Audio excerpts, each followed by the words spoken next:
This is Back to Back.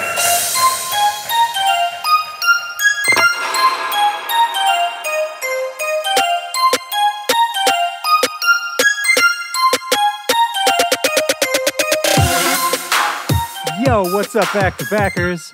This is Willy Joy. Welcome to the show.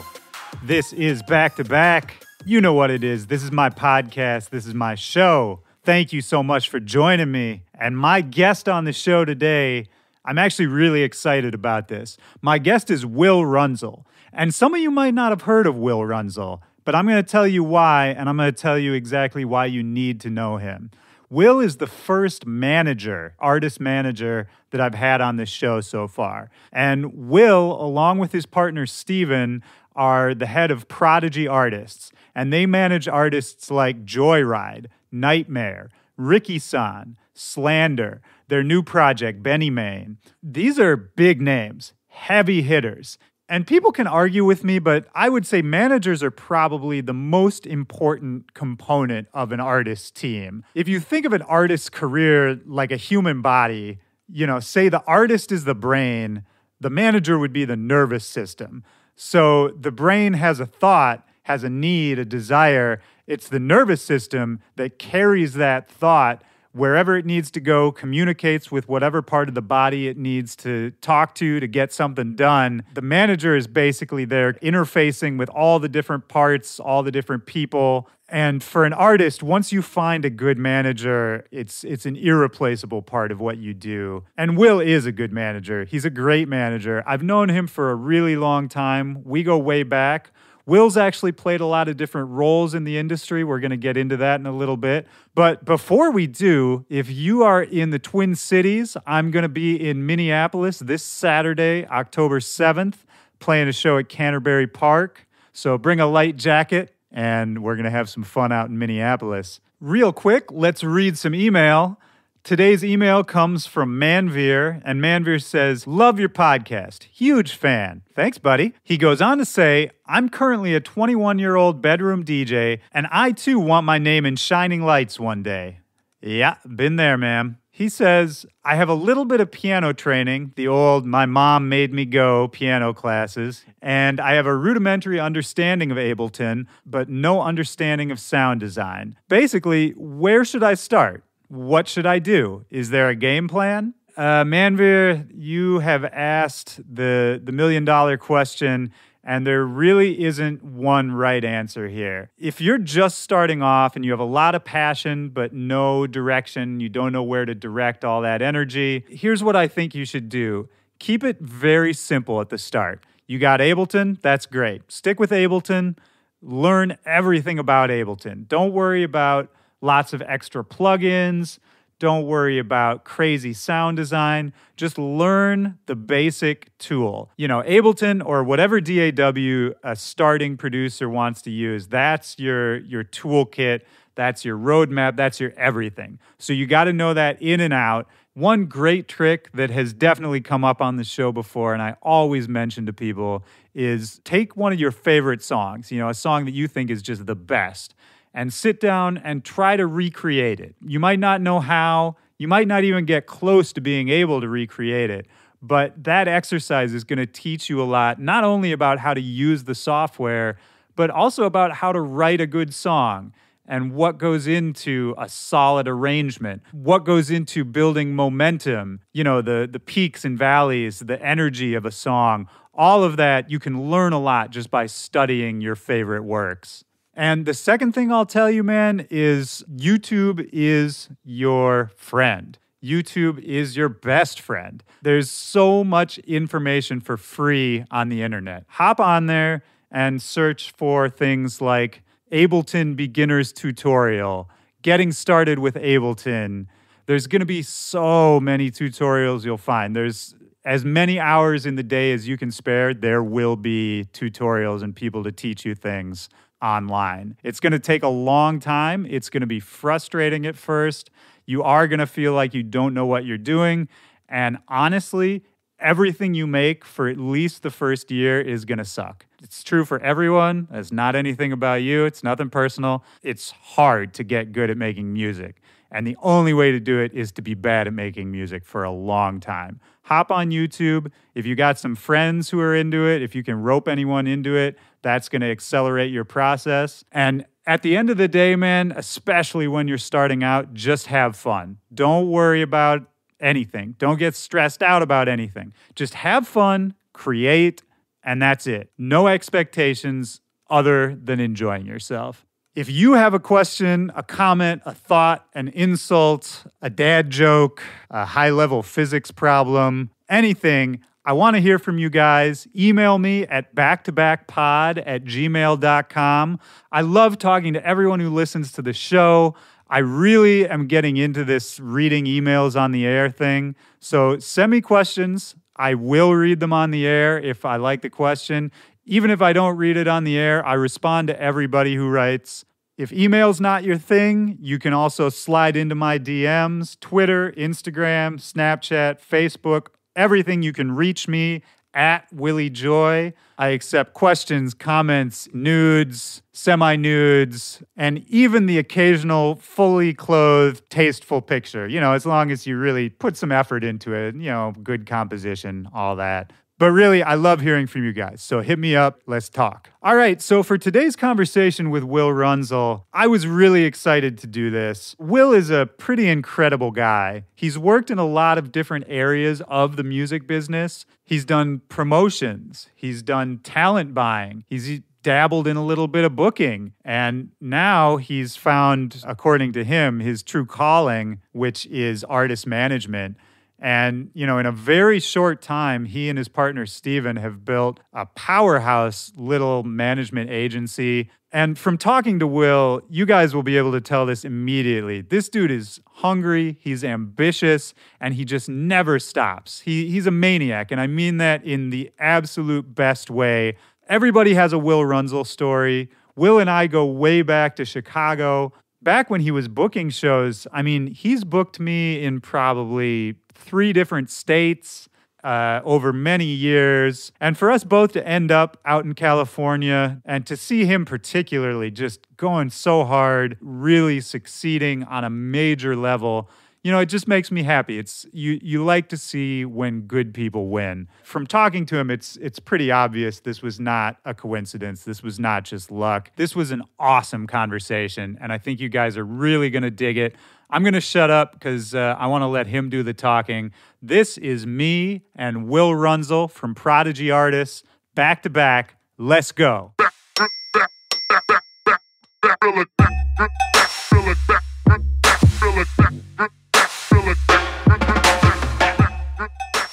How long have you been in this office now?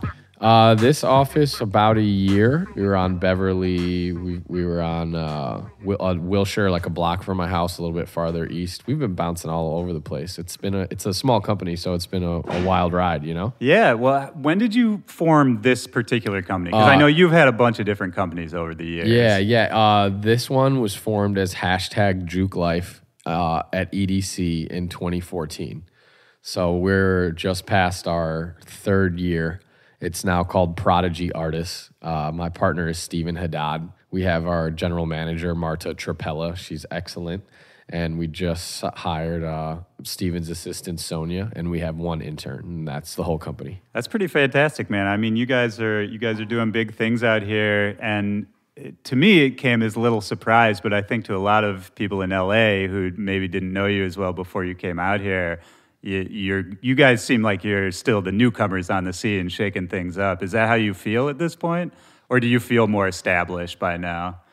Somewhere in between. It's hard to feel like the mover and shaker in the scene when there's so much to learn about the digital marketing sphere that I used to be all over. And now with all these other things going on, just chasing Facebook algorithms just kind of like goes by the wayside. Yeah. But in terms of like being established, I mean, I definitely have a different approach than I did, 2.5 years ago or whatever. My old approach was probably a little bit more aggressive and get things done. And now I try to be a very honest conduit between my clients and whoever, while also trying to steer the situation in favor of my client, of course. Of course. But that's life's too short to be getting snappy and getting sad and getting angry and feeling all these emotions. My everyday exercise is just that, if someone can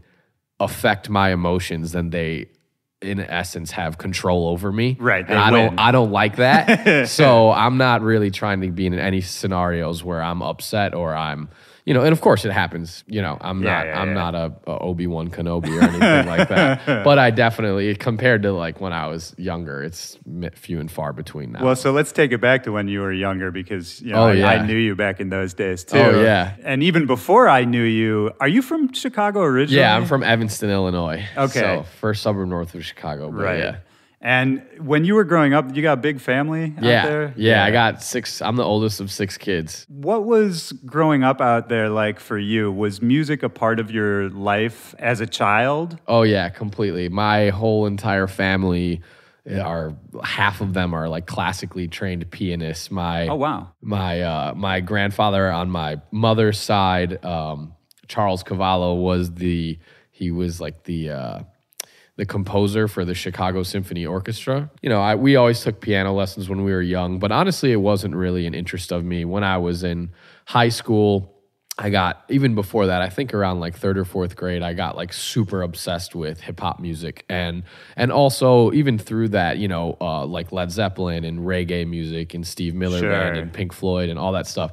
And it was, 8th grade was kind of like Napster's here for me. Yeah. So after a couple, I think my first cassette tape was TLC, Crazy Sexy Cool. That's a great first cassette. And then No Doubt, Tragic Kingdom, I think was the second one. And, we shifted into CDs, and I bought every freaking CD I could afford at the time, which wasn't very many. But then Napster came along, and they had so many cool indie acts that no one had heard of that they were pushing on. Like, I could see it in my mind's eye. Like, on the right side, they had a little window that was stuff from some people you've never heard of. Right. And they got, like, I remember a lot of, like, the Minnesota rappers and, like, the Atmosphere, Slugs Click, and they all blew up through that stuff. That was huge for me, yeah. Yeah, so Napster was like, oh, my God, I have 17,000 songs. I don't even know what to do with this. I'm going to make the best library of music ever. And then, like... It was the first time that I think you could really express yourself socially through almost a playlist. You know what I mean? Yeah. Like people would curate their Napster folders in the same way we do like Spotify playlists now. So here was the crash. Was my computer crashed literally, and I went to go get my files backed up, and it was like $80 and it might not work, and I paid the money and it didn't work, and I lost my whole catalog, and I like got super depressed, and I like stopped listening to music for a while. Really? Yeah. It just took you out of the game. Literally like took my soul. It was like losing your heart. It was so tough for me to lose all those records, and I didn't listen to music for a while, and then I kind of got back into it in college and towards the end of high school, but there was like a musical depression in there. And then, we made a bunch of we made some hip hop mixtapes when we were in high school, of course. Yeah. You were DJing a little bit? No, never DJed in my life, but I could still rap my ass off to this day. Wait, what was your rap name? Oh my God. I had a bunch. One of them was Easy. One of them was, Non-Profit, I think, was the first really bad one. No, but that's like a perfect Willy rap. Runs. Yeah, I know. It was like non-profit, like spelled like profit, like Prophet. Yeah. Like, so, and that's what we were. We were a bunch of backpacker kids who listened to Atmosphere. And one of my guys from my clique made it out, Prob Cause. Oh, he's shit, like okay. makes music with Grizz, and he just performed at Red Rocks and signed to Paradigm, and he's like touring, and he's gonna put out an album soon. And I actually managed him for a little bit. That was like the first act I ever managed. Okay. And shout out Prob Cause. He's doing great. His new albums, I listened to it actually. It's really good. Oh, that's a cool connection, man. Chicago cat, yeah. Were you managing him like back in those days? Yeah, no, we were like rapping together in high school, whatever. He always, was very serious about it. I wasn't really. I had like a book, and it was fun. It was more just like freestyling and in the lunchroom for like street cred or whatever. So kids would like get off your ass. Lunchroom cred, yeah, exactly. So, but no, yeah, he took it to the limit, and he's got songs with Chance the Rapper, Twista, like all that stuff. So hell yeah. I think as far as I got was a MacBook, GarageBand, and like 14 non-mixed, non-mastered vocals recorded into a computer over. So I don't know, whatever that. I mean, to be fair, in 2017, you could make $1 million off those 14 unmixed, unmastered songs. I know, 10 times, as long as it just thumps. Right. So true. So then what was the college experience for you like? What were you doing there? College was, the first semester was just epic failure, being a total degenerate. You were what college? I was at Indiana University. Okay. Yeah.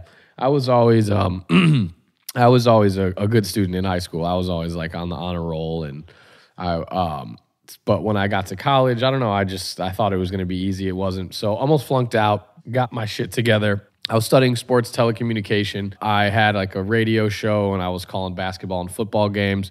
I studied abroad in Italy. I ran out of cash. I started promoting American nightclubs and just dragging chicks and dudes to the club.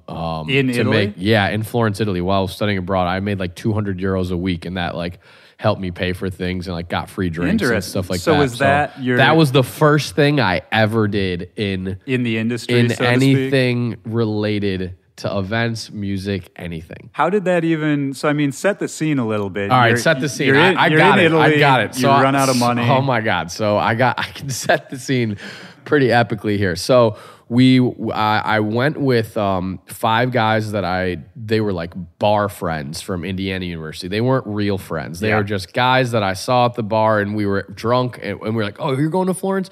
Oh my God, we're all in the same program. Oh, well, I'll just like apply with you guys, so I don't have some like roommates that I don't know at all." Right.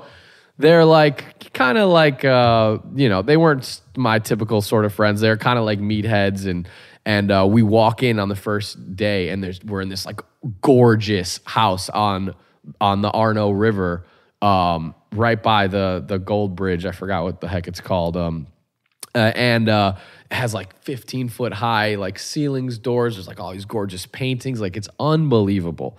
So the first night we're like, oh, and everyone else has these like dog shit apartments. So we're like, all right, cool. We're gonna throw a party. So we throw a party.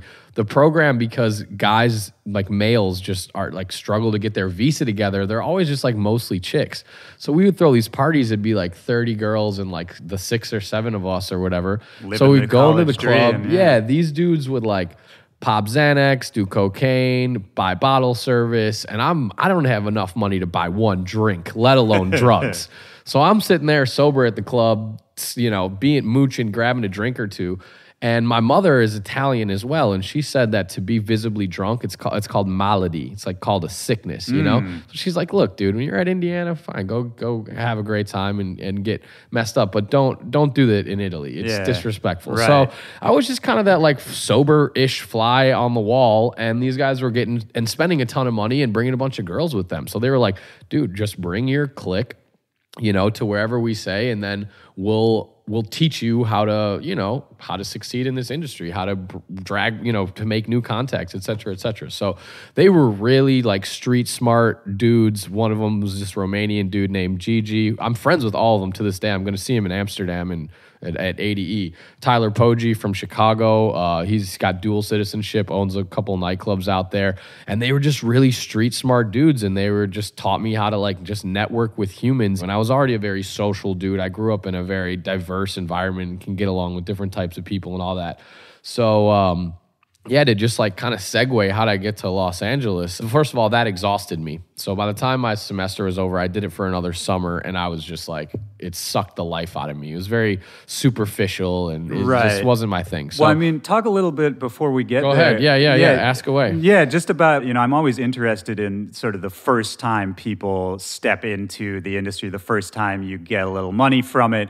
You know, in those days, what was your actual job? Like, what were you doing to make this money? I was talking to American students at cafes, whatever, and being like, yo, I have like a great party to go to tonight. Right. You should come. So street And team then- promo, basically. Yeah, literally hand to hand, like passing out flyers if I had to, I would walk them in and take credit for them, Right. And it was more of like, it wasn't like, I think, in some nightclubs these days, it'll be like, all right, you get $5 per head or whatever. It was more just like, yo, do your job every week, and Sure. we'll notice you, and we already know you.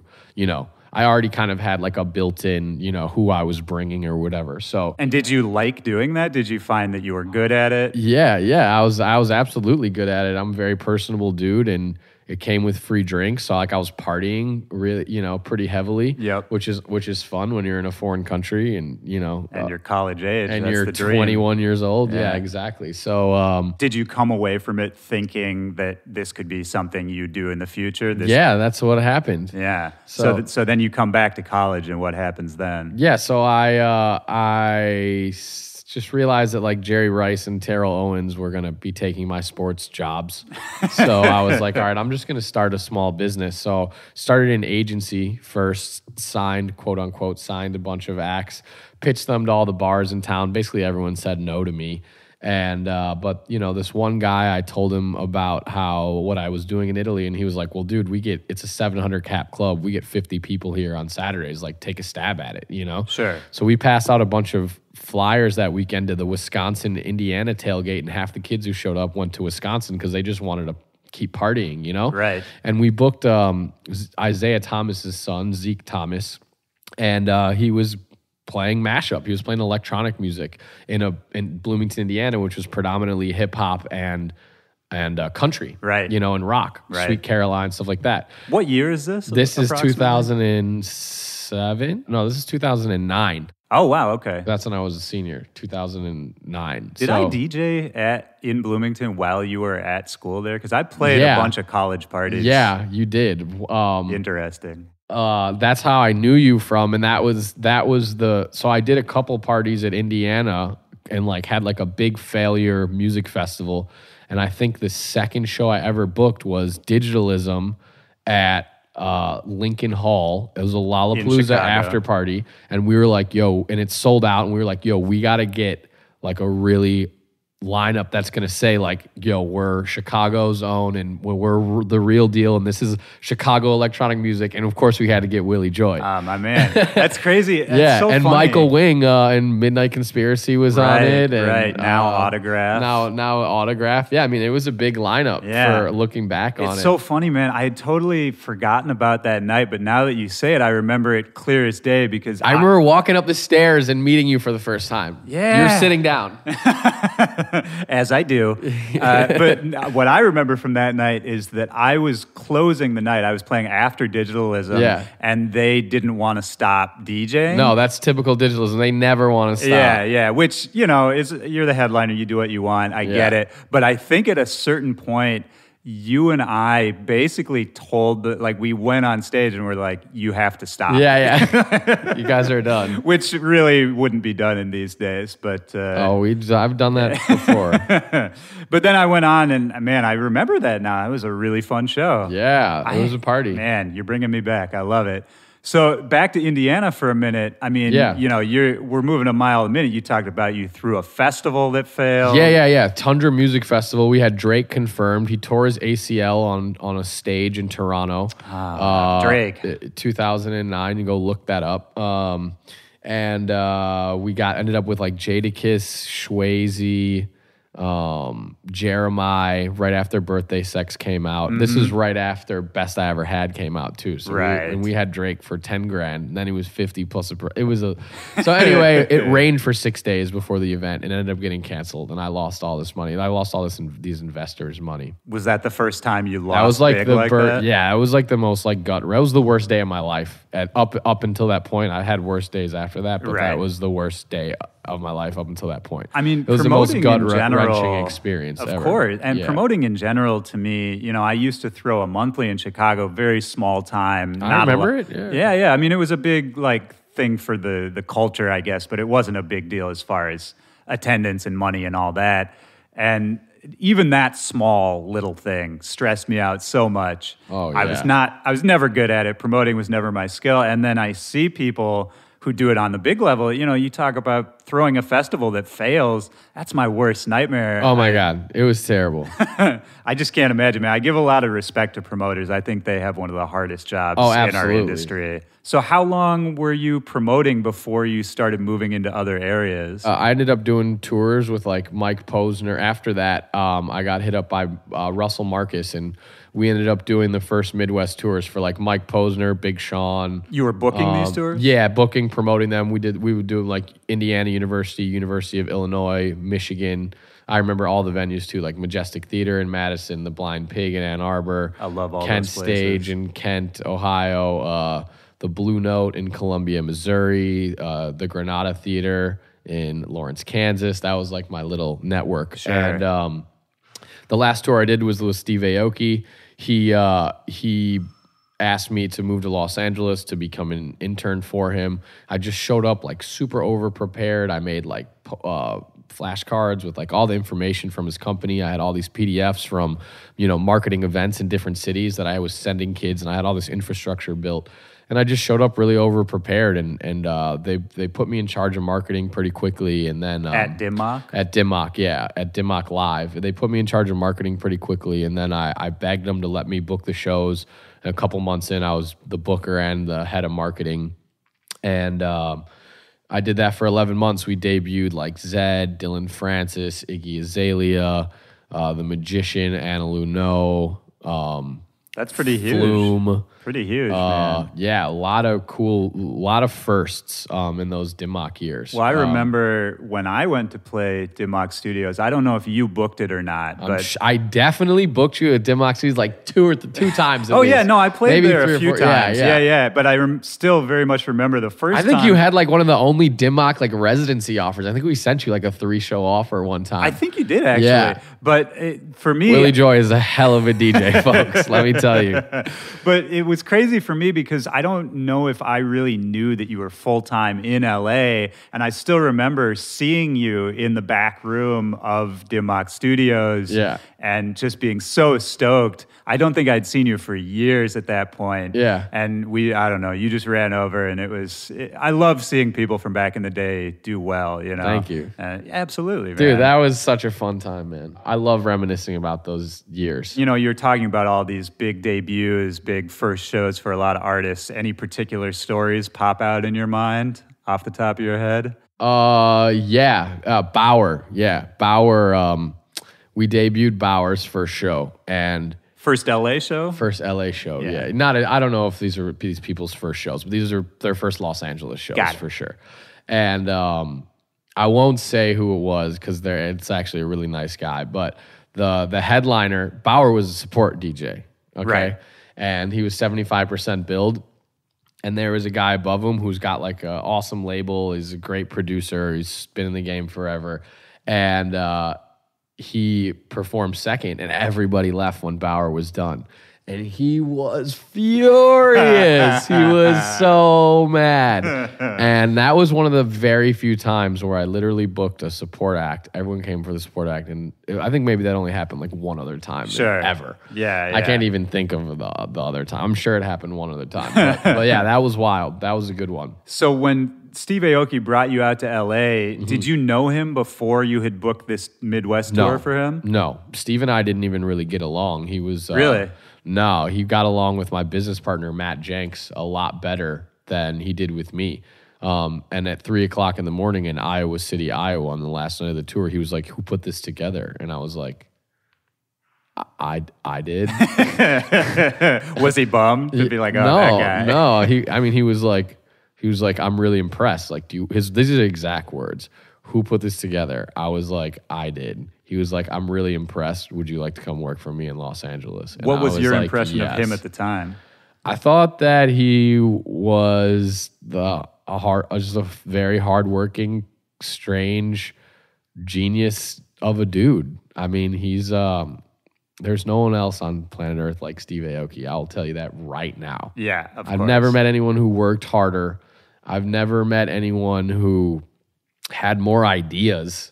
A lot of these guys, they get pitched ideas and they kind of curate, whether it's their song ideas or marketing ideas or whatever. Steve's like coming up with a lot of ideas himself, which is wild. Yeah. And he just has that mentality that anything's possible at any given moment. So I guarantee you, we have not seen the end of Steve Aoki, and he will do some crazy shit in the next 10, 15 years. I don't And doubt he'll that at keep all. doing it over and over again until he has gray hair, until he has no hair. Right. I promise you, he will never stop. So a lot of respect to Steve. So when he asked you to come out to LA, was that something you had, not necessarily in that situation, but just in general, something you had been trying to make happen? Was that your eventual goal to get there? No, not at all. No, I was going to move to New York. Okay. Fuck Los Angeles. That's 23-year-old Will talking right now. I love LA. Yeah. I absolutely love LA now. But I had LA was just, plastic and fake, and I didn't want to be anywhere near that. No, LA was foreign to me. I'd never been to California until I drove over the border. Really? Interesting. No. First time I came to California was crossing over the Nevada border, driving south from Las Vegas in April 2011. I feel like we should break down sort of more of what you were actually doing as your job duties with these tours, because I think a lot of our listeners would be interested about how they actually get put together and the relationships between the different parties. Yeah, I mean, it's better to use like today's example than back then, because we didn't know what we were doing back then. Right. Well, I guess I'm interested in how you were doing it wrong back then and how you do it right now. I can tell you, so you have, sometimes these people are the same person, but essentially you have someone who's going to market a tour. You have someone who's going to book the tour. So they're reaching out to a agent. They're putting together a PDF financial offer that says, how many tickets they're going to sell at what price, what profit they're going to take, what profit the artist is going to take.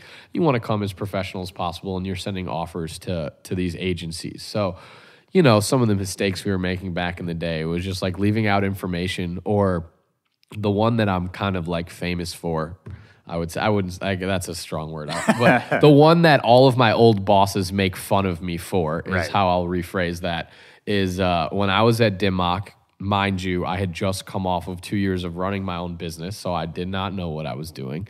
And then I get to NGHTMRE, and I'm using my same strategies. And there's something that I learned when I moved to React Presents and worked for Lucas King and Jeff Callahan. It's called a hold system. You send a first hold offer for the act you want the most. You send a second hold offer as a backup. You send a third hold offer as an extra just in case. So you have a date you're trying to fill. Right. You have a date you're trying to fill, and you have your first choice, second choice, and third choice. Well, because I didn't know that, I would send a strong offer to my first choice, and I would send a medium offer to my second choice. And if I saw the top choice not confirming, I would expire that offer or just raise the second offer and hope. And sometimes I had two guys confirm, and I was like way over budget. I couldn't figure out how to. And Lucas King, like literally, I'm like sitting in his office, and he's like, "Well, you don't know what a fucking hold is." That's a great Lucas impression. Yeah, right. That does sound like Lucas. Yeah, and he taught me what a hold was. Bless that guy. Took me where I am today. Thanks, Lucas. Lucas helped my career out a lot, man. He gave me a lot of early bookings in Chicago. I have a lot of respect for that guy. And so how did it change? You said you had your own business, and now you're in LA working for somebody else. Did that give you issues, or did you enjoy being part of a bigger machine like that? No, I was down. I was in Los Angeles for the first time. I was ready to learn, Mm-hmm. But also they put me in a leadership role almost immediately. So, I was answering to people on budgets and like upper level stuff, but I wasn't taking orders from anyone, on day-to-day stuff. I was the one telling a team of like 8 or 9 people what our agenda was every single day. So, and how did that come to an end working with NGHTMRE after those 11, 12 months? I got a great offer from Lucas and Jeff. And, I think Steve was pretty disappointed. And, You know, he didn't have the budget to do what React was going to do with me, and you know, we parted ways. And what did React want you to do? They wanted me to book like 3 nightclubs and potentially start a music festival with them, and you know, develop their entire West Coast strategy. That ended up being they ended up not succeeding. I ended up as a private contractor taking over their contracts, and it wasn't in any dishonest way. We all got fired collectively.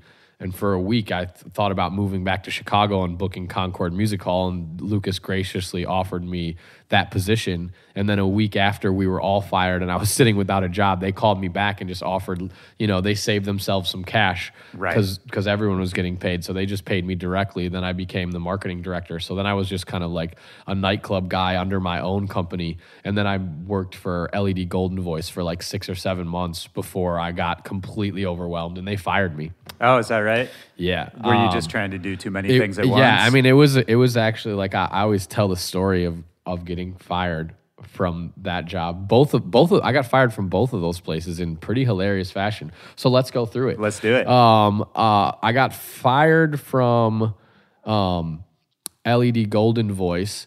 I had started a PR company. I had signed 9 DJs. I had a separate events company that had 3 nightclubs, and I was booking Bang Bang, Belasco Theater for them. They were doing some shows in SF, helping with San Diego Valley Casino Center or whatever it's called. Yep. And they kind of, and I didn't have office hours with them, and I was sending a lot of offers out really late at night. And they were like, "Yo, you gotta stop doing that. Like, work the same hours we work, blah blah blah." And I couldn't really, you know, I was confirming shows and I was filling the schedule, but you know, they wanted me to work more on their time frame. So I walked into I brought me into their office and they said, you know, what are you working on right now, Will? And I started going, well, I just did this and I started this PR company and I'm doing 4 releases a week with them and I've signed Slander and Nightmare and and halfway through it, they were like, okay, Will, you're fired. and they were like, you know, we're going to support your acts and we think you're a really great guy, but this isn't working out. We think you've overextended yourself. And I had, and they were right. Sure. And I deserved to get fired. And it was, you know, it was just another one of those failures that was the best thing that ever happened to me. Yep. You know? And I think that, you know, I've had some friends recently like just struggling, and my sister lost her job. And I think that if you firmly believe, and when you go to sleep at night in your heart of hearts, that everything that bad that happens to you, something positive will come out of it. Something positive will come out of it. Right. As long as you actually believe it. And you're not just telling yourself it, you know, scarily in the mirror or whatever. You actually believe that. And I actually believe that. And now, anytime that I fail, and we're always going to have moments of failure for the rest of our lives. And now anytime I fail, I'm just like, all right, cool. I can't wait to see what's about to happen next. Right. You know? Yeah, I think about that sometimes. There's an old saying that I'm going to get wrong, but I'll paraphrase, which is basically that it'll all work out in the end. So if it's not working out right now, it's not the end. Yeah. Oh, I like that. Yeah. I think about that a lot. And it's the same. I mean, That's really good. Yeah. I had an office job coming out of college, just working in an office in Boston. And I was there for a couple of years doing the 9-to-5 life. And I had, you know, all these musical dreams, DJ dreams, all of that. And I got fired from that job. And I had no money. I didn't know what to do. I couldn't get another job. It was a low point in my life. But just like you, that's what spurred me to, you know, go on to do what I've been doing for the last 10 or more years. You know, and if they hadn't fired me at that point, I mean, shit, maybe I'd still be there. You know, I think it's those low moments when you can really turn everything around. Mold yourself. Yeah. You know, remold yourself, rebuild yourself, you know? And speaking of building, I mean, we're talking about you getting fired, but this is while you had already done 10 more things we haven't talked about. It's starting managing artists. You know, how did the management side come into your life while you are already doing all these shows and booking and buying talent? So, we started this event series called Private Label. It was on an outdoor patio in the middle of Hollywood, and we brought M83, Jamie XX, RAC, Flight Facilities, Gorgon City, Bag Raiders, just really music that I love. Sure. Yeah, and it got a full page write-up in the LA Times. I'm very proud of that to this day. And one of the partners on it was Ian McPherson, and he started sending me tunes, and he was one half of Bixel Boys. Right. And, I really liked the music. And I said, I want to manage you guys. And they said, yeah, you're just a talent buyer. You don't know anything. And I said, give me a couple days and I'll come to your studio prepared. And I came with the manila folder and passed out something. I said, this is what I'm good at and this is what I'm not good at. Yeah. And what I'm not good at stuff, essentially meaning this is what I strive to be good at, What I'm hearing is that you tend to over-prepare for things. Yeah, absolutely. And they signed with me on the spot. And Slander, maybe a year after that, we did some like amazing marketing campaigns with Bixel, and they got a lot of heat on their tunes, and some cool people were playing it, and their T-shirts were selling all over the world. And the Slander guys had a manager, and their manager got a job with Swedish House Mafia, and he couldn't bring them with him. Right. So they introduced them to me. They basically told me they wanted to be the biggest DJs in the whole world, completely straight-faced, and their ambitions were huge. And that, I like when people are like that. Yeah, that really excited me about them, because I like to think I have, big dreams or whatever. And so we saw eye to eye on that.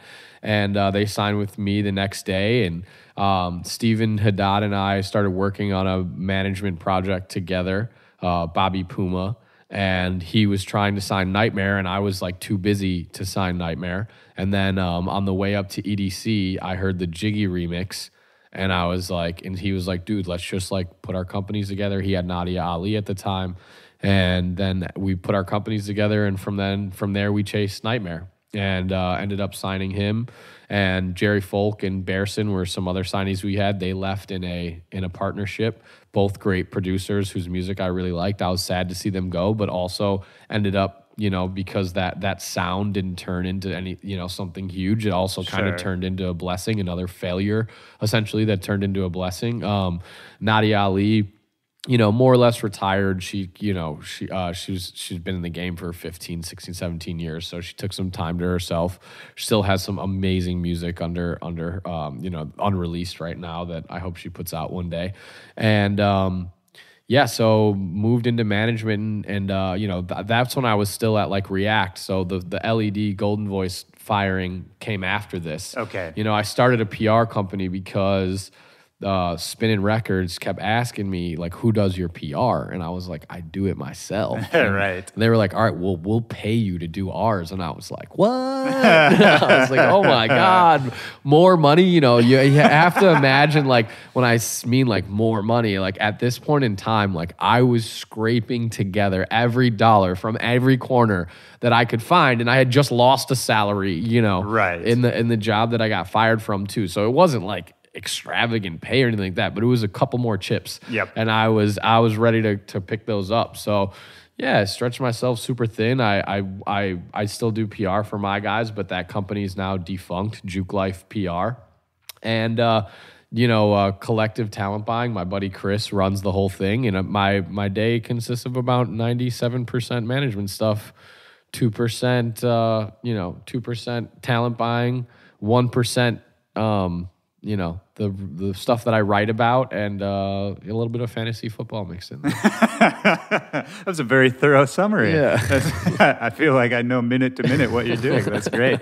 So do you look for different things on the management side than you would look at from a talent buying side? Because absolutely. At this point, you've worked from all these different angles. And so talk a little bit about what a talent buyer looks for from an artist versus what a manager looks for from an artist. I can't speak for managers generally, but I can speak for my management firm. Absolutely, yeah. My management firm is extremely selective. We have 5 clients right now. We have passed on ticket-selling headline moneymakers, 4 of them in the past 18 months. And as a talent buyer... I would book all 4 of those acts. That was my question. That's the difference. Yeah. Yeah, I have booked, and I will continue to book all 4 of these acts that I'm referring to. Right. And yeah, they sell tickets, but will they have like 15, 20-year production careers? You really got to build something concise and branded. It's got to look like Nike, you know, let alone be good music. Well, and I think those qualities are really hard to identify in a single meeting. You know what I mean? That too. And so how do you find those artists? Is there, you know, are there certain qualities that stick out to you? It's sonic. It's all sonic. It's from the music. It's all from the music. You hope that the brand matches the music. And that's the thing you can't really like, is this person going to be able to, you know, write a music video and mold their and say, hey, yo, I want my flyers to all look like this, and I want it to match the tour flyer like this.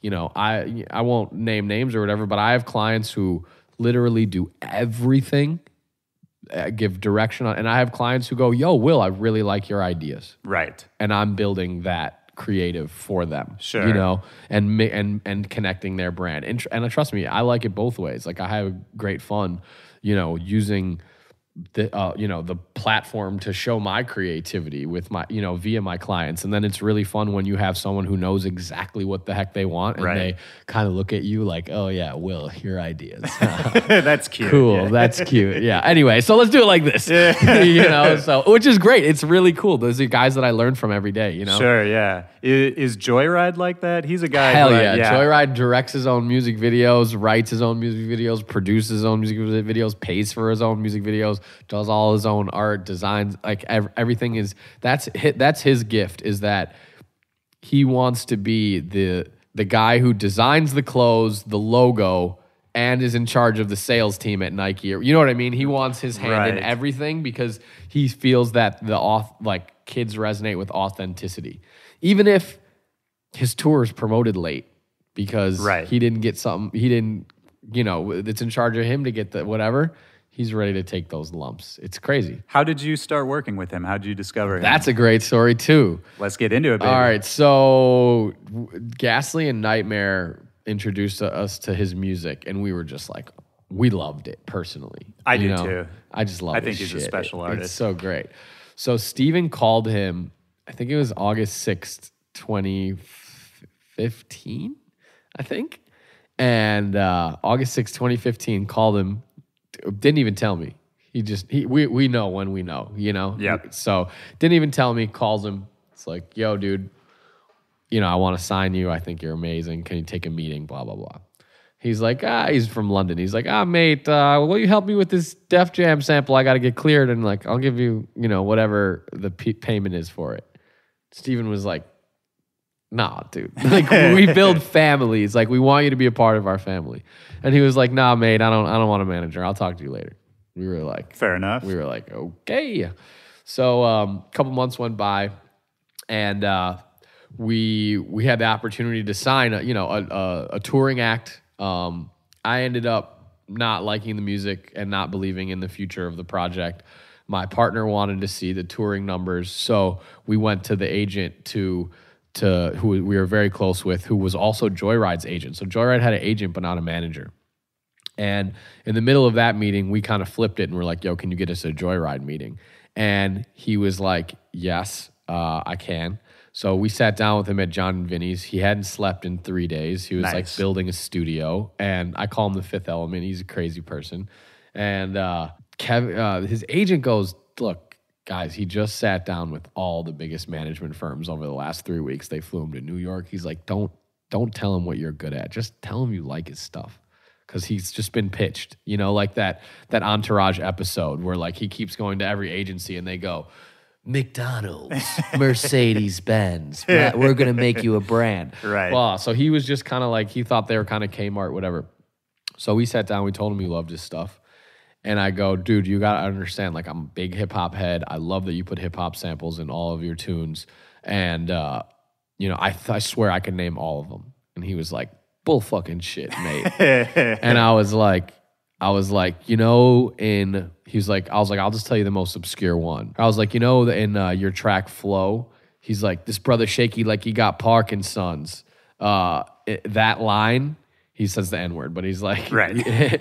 he's like that brother shaky like he got Parkinson's. I was like, that's Cassidy versus Murder Mook BET Freestyle Fridays on 106 in Park Wow. from 2003. Deep cut. And he was like, how the fuck did you know that? And I had, my mom like adopted a black girl when I was like 9 years old. She gave me Biggie Smalls' Ready to Die when I was in like 3rd grade. And I would literally watch Freestyle Fridays every single Friday. Everyone else was watching TRL and I was watching Freestyle Fridays. I watched a lot of Freestyle Yeah, Fridays. exactly. And Comic View and all that shit. And yeah, he like corrected me on the year and he was like, yeah, dude, that was Cassidy. How did you like, wow. And you know, that sealed the deal? He looked over at Kevin and his agent and he went, all right, these are the guys. Let's go with them, mate. And Kevin goes, dude, you can make them sweat. Tell them tomorrow. And they're having this conversation in front of us. Right. And Johnny goes, Joyryde goes, dude, you know me. I know what I want. These are the guys. Let's go. Come to my studio tomorrow. And he walked off. Wow. That's such a rock star move. He was tired. He was like, guys, I got to get an Uber. I'll see you tomorrow. Of course. And he just bounced. And we picked up the check and Kevin goes, you guys just signed Joyryde. And we freaked out. I bet, man. Well, and he's had such an interesting career. Talk a little bit about, after you signed him, what were the first steps to kind of start building the machine? I mean, he was already going at that point. Learn obviously. Learn the John. That's it. Learn Johnny. That's it. Just learn how he works. Because I'll tell you right now, I have no strategy on that project. Putting my hand to God. And Sure. I just, the only reason why I say that is just because he knows what he wants. Yeah, he's very self-directed. So, we do a lot in the way of supplemental help, whether it's like Spotify playlists or like the blogs or, getting him touring with all the best promoters. Like, we obviously have the capabilities to do all that stuff.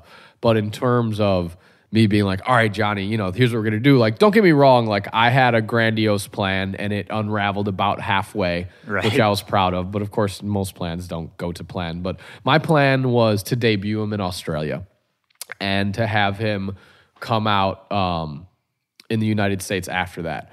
Well, EDC kicked like a huge wrench in my plans. God bless them. They were really excited about the project and they wanted to debut him at EDC and they wanted that to be his first show ever. And so they kind of pushed us really hard into that and, promised all this future support, in which they ended up delivering on all of that. So he did EDC first, and then he did an Australia run. And then the part where it didn't go to plan was I wanted to do Europe after that and Asia after that. And then I wanted to do the United States, build all this buzz overseas. Right. And then... But the European and Asian markets, the Australian market, they're early adopters. The Asian markets and the European market are late adopters. America's more on the, Los Angeles especially. The West Coast and Australia are like the earliest adopters right. of dance music that I've seen. So they were ready to go, and we put them in all those regions or whatever. But after that, it was just, I want to touch everything, which is his ethos. Like, I want to be part of the creation process of everything. And, send these records out to people who will play them. And, right. I think when you have someone who's so in command of the artistic view, you kind of just set up a great tour for them and, do whatever it is that they need. Let them go, yeah. I mean, every time I give the guy ideas, sometimes they get implemented and sometimes they don't, but they're always just like little things. I'm never steering the big picture with that project. Whereas the Nightmare project, I almost fully steer the big picture, and the Slander project is a collaboration between the guys and I, but they also are another act that has very strong views on like what they want out of their career. So what were some of the early keys for building Nightmare's career into where it's at now? I think we have really great video content. I think it makes him stand apart. I think he's just very charismatic and just a very likable guy. His music's really good. I think that putting people on as a headliner and never doing support dates is something that is an ethos that has always worked for us. So Nightmare's really never supported anyone other than like Zed's Dead, Diplo, Skrill. Right. that's about it. Right. The big dogs. Yeah, the super big dogs. Obviously, like festivals we're playing before guys, but on, standalone events, we're pretty much always the headliner, And I think that's a really interesting point, is the value of scarcity and the value of restraint, because I think a lot of... Sure. Oh, Tyler wanted to get on the road so bad. 100%. And I meet young DJs all the time who just can't wait to play the first show, would basically accept any arrangement in order for them to get on stage, Yes. And it's hard to explain at the time, It's detrimental. Right. And the value you can see from somebody, waiting as long as they possibly can to make that debut or to make that big play. It helps. Right. I mean, it almost seems like the longer you wait, as long as you're able to build buzz. Oh, yeah. Yeah. It's, I think Jaws was that way for a long time. Marshmallow, Slushy, all of Mozak's he does a great job of bringing these guys out. Well, and talk about your relationship. You talked about Kevin, who's Joyryde's booking agent, and talk about the agent-manager relationship. Sure. Because I think in 2017, that's maybe the most key dynamic of an artist's team. Sure. I think it's even better to just talk real big picture. And people always ask me, like, what does a manager do? What is everyone's roles? And I'm sure like the agents and the business managers and the lawyers out there are gonna call me a jerk for this if I demean their role in any way, which I'm not trying to do. But I feel like the manager is kind of the vice president of the artist project, with the artist being the president, right? In some senses.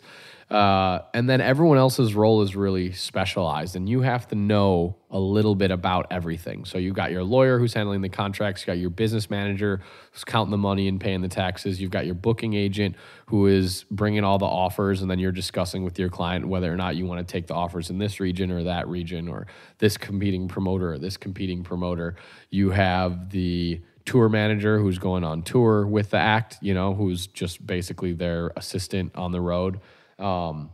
You have your label and your publisher who are, helping you A&R records, but that's also, like, my business partner does a great job of doing that. So, that's kind of the role of to answer your question, the agent manager role is very important. I mean, 97% of our revenue comes through that stream, right? So whether it's, making sure that you have all the same connections as your agent, or really relying on your agent heavily, I think my ethos when it comes to agents is like, get a guy on the rise. You don't want the biggest guy because he won't pay attention to you. You don't want the littlest guy because he doesn't have that much power. So just get a smart guy who's in the middle. Right. And and I think that I signed with some, Kevin's obviously big time. He's been in the game a long time, but our other agent, Ben, I think he's past the middle now, but we signed with him when he was in the middle. And then for our other client, Rickyxsan, we've got Phil Quist and Logan Handelsman, and I think they're two young guns right now who are going to be great in a couple of years and are great right now. Do you like, when you start working with an artist on the management side, do you like it if they already have an agent, or do you like to sort of build that team with them? No, I do not want them to have an agent.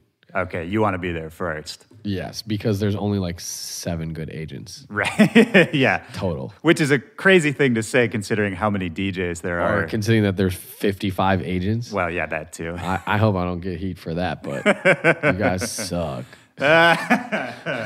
Do better, guys. No, it's cool. But that's one advantage of being a talent buyer is I see how all these agents work, and it's like, I'm a small fish talent buyer, so maybe they don't have to be like as cool to me, and I'm sure some of these guys who are maybe not so polite to me have like amazing contacts with people like above me. So, but I also just kind of personally having like a nice guys finish first type of mentality. That's 100% true. Yeah. So I just want an agent that is nice to everyone. Yeah. Period. And that's, You I know? mean, there are a lot of agents that aren't, you know. Oh my God. You talk to promoters. Vast majority of agents are in too much of a hurry to be polite for some reason. Yeah, It's a their weird, MO. I don't know why. Yeah, I don't know why either. I've never fully understood because as an artist. I mean, I understand. When I was like a younger talent buyer, I was probably kind of a little abrasive here and there. Sure. So it's just like a maturity thing too. Yeah, maybe. I'm sure that's true. But, you know, as an artist, then it looks bad on you if your Totally. agent is being rude to the people who are paying you And money. what if it doesn't even pertain to you? Right.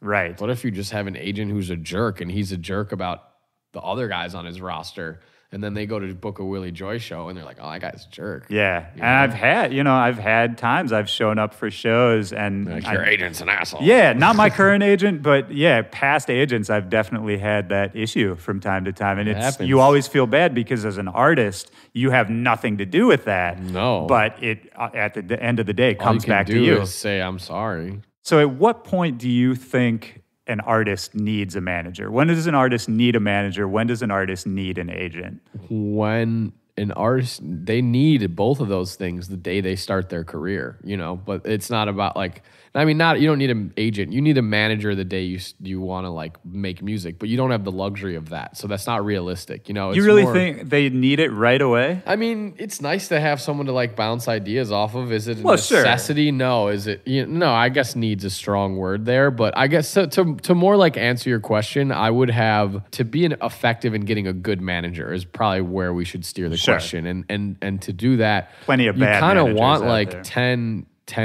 10 finished songs and like 10 works in progress to show, you know, a manager that like, you know, you're really ready. I mean, if you can't put out a song a month for 18 months right now, good luck. That's a great way to put it. And a manager's got to see that ammo. And these kids aren't out there making a song, mastering it, and putting it out and getting a marketing plan together in 30 days. You know, like we signed Nightmare and he had like 14 songs, you know, pretty much done. That where he was like, yeah, you know, these can come out whenever. Right. You know? And while we put out those 14 songs, he made 14 more. So the real struggle with young producers is just about like quality and quantity. If anyone comes in right now with quality and quantity, you're going to win. So for you, it's less important if they already have a buzz going. It's just that drive is more important. I signed to act with like 900 Instagram followers the other day. Nice. If they have a buzz, like Joyryde, for example, had a buzz, I mean, it just made us compete with all the big guys, which Yeah. is fine. I do it all the time. Sometimes, you know, with Joyryde, we won. With other acts I've lost, you know, it's going up against like these companies with 150 employees is, you know, we're really selling our ethos there. But like we signed this R&B kid and like he has 1,000 followers on Instagram and he's amazing. Yeah. He's so good. Yeah. I know. So I Right. don't need the buzz to, if you send me 20 amazing songs and with 0 SoundCloud followers, I'll know or I won't know. I don't need buzz. It's a gut. I don't need buzz to validate anything. It's nice. Right. You know, It's a but bonus. buzz scares me sometimes. Is that right? Yeah, if you got buzz but you're not signed, do you have AIDS? Like, what's wrong with you? You know what I mean? Like, Wait, but that's a funny thing in the industry because definitely when I was talking about the agent-manager relationship, I was thinking about that too because I've definitely talked to artists who either have a manager or are talking to a manager, but the manager wishes they had an agent. They don't, so they're like, well, you don't have an agent, so I don't know if anything's going on with you. Or the True. reverse, where they are talking to an agent and the agent, you know, might like the music, but they're like, well, you don't have a manager, Yeah. so I don't know. Is something weird? Which is- Totally. it's a chicken and the egg thing, man. It's Totally. hard to break through. totally.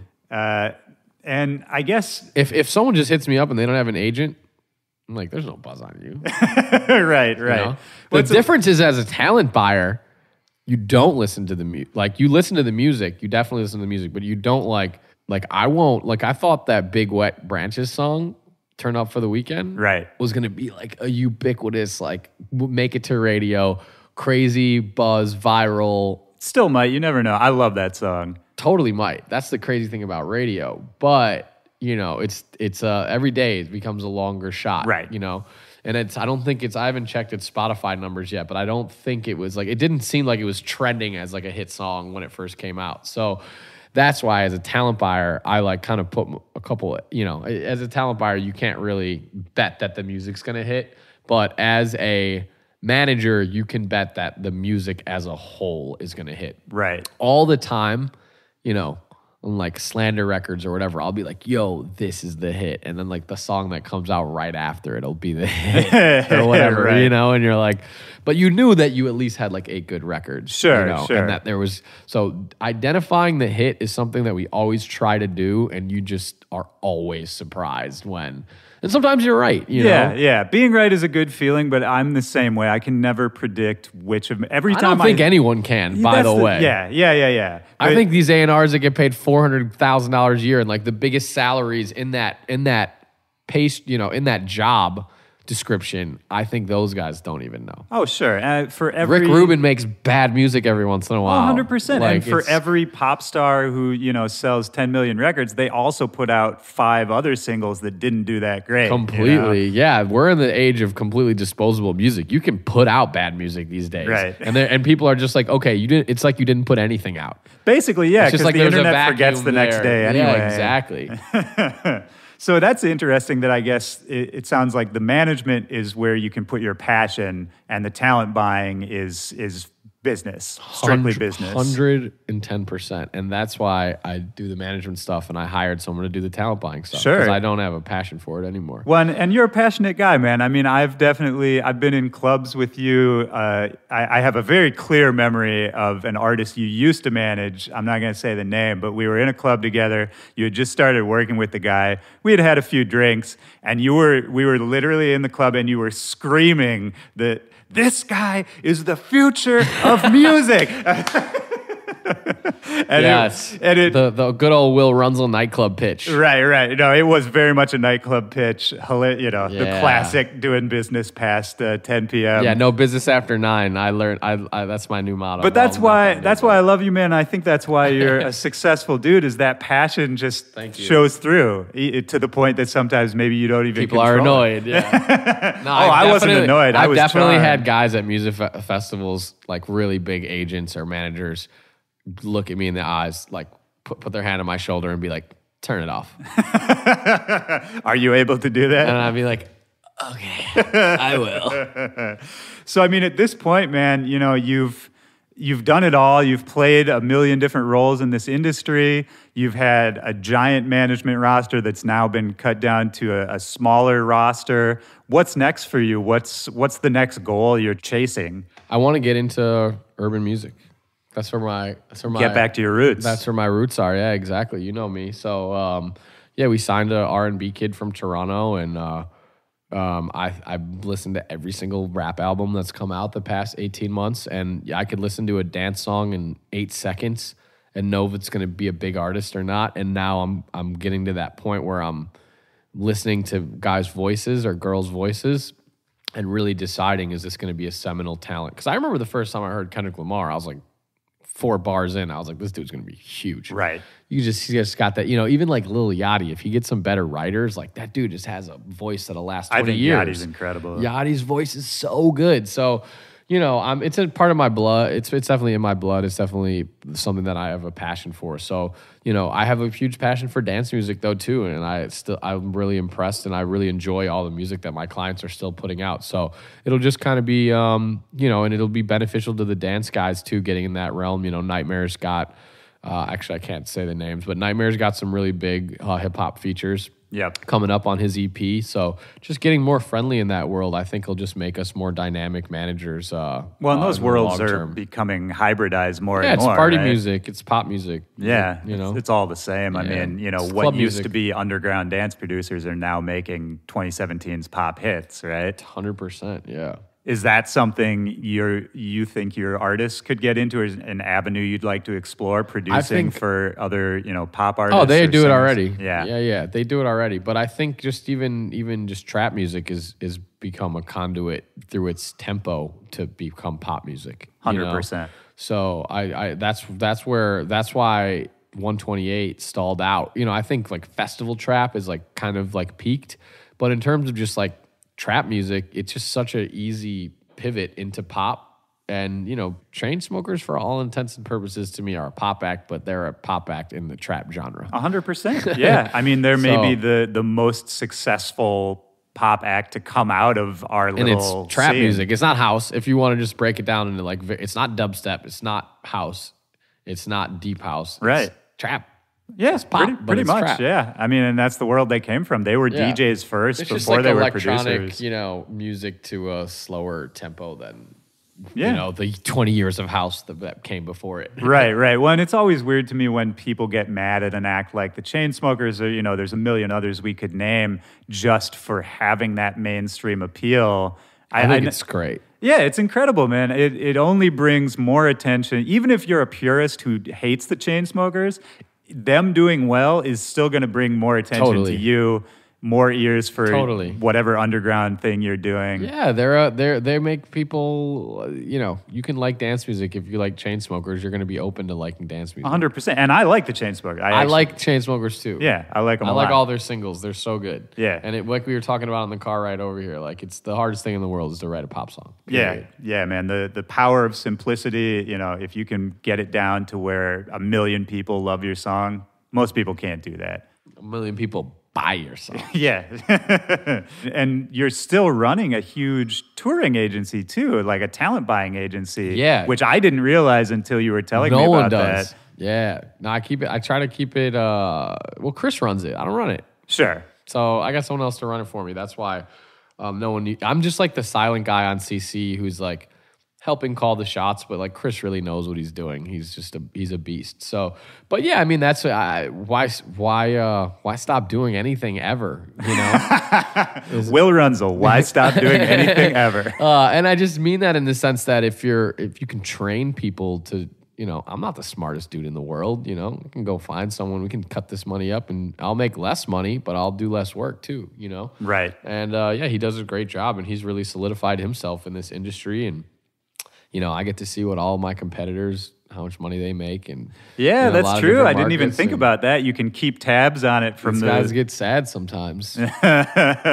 Sometimes I'm not allowed to be on CC, and they gotta BCC me. downgraded to the BCC. Well, I love it, man. And I think part of the reason you've been able to be so successful in my eyes is it's partially what you said earlier about just being a nice person and being helpful. And I think the other part is that passion and that love for people that you have. I think you're great at connecting people. Thank you. And it's come into my life, man. I love seeing you succeed like this because even though you and I mean, we never hung out beyond the music realm. We've always been friends. I always love seeing you. But, anytime, I mean, first of all, you booked me for a lot of shows, which I always appreciated. And then at a time in my career when I was having some business issues, some management issues, I reached out to you. I reached out to a bunch of people. remember, yeah. And you were one of the only people who actually spent time and reached out to help me. Of course. And I'll never forget that, man. It's a rare thing in this business. And to me, that's one of the reasons why I also think you've been really successful is just that, you're a genuine dude, man. I appreciate you. I appreciate you too, man. Thanks for having me come on this, dude. This is a blast. Absolutely. Anything else you want to get out there, man? Anything you want to plug for your artists, for yourself? Nightmare, Slander, Joyryde, Rickyxsan, and Benny, man. Those are that's my family, man. Go check them out. 100%, man. Will, thank you for doing this. Of course. All right, peace. Sure.